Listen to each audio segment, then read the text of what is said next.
नमस्कार, मी किरण आणि आपण पाहताय Mumbai reporter news. Mumbai reporter news मध्ये आपलं सर्वांचं स्वागत. पाहुयात बातमी सविस्तरपणे.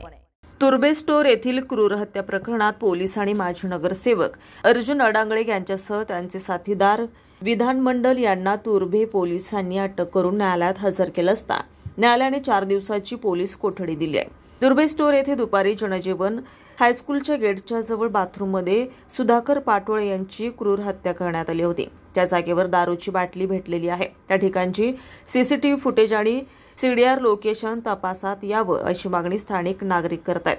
राजकीय व्यक्तीकडून प्रकरण दाबण्याचा प्रयत्न होत असल्यानं नागरिक भयभीत झाले असल्याची चर्चा स्थानिक नागरिकात आहे. नवजीवन शाळेमध्ये अनेक विद्यार्थी, शिक्षक वर्ग, कर्मचारी क्रूर हत्या झालेल्या बाथरूमच्या मार्गाने ये-जा करत असताना त्यामुळे तेथील वातावरण भयभीत झाले असून पोलिसांनी कोम्बिंग ऑपरेशन राबवून त्या ठिकाणी गस्त वाढवावी अशी मागणी केली आहे.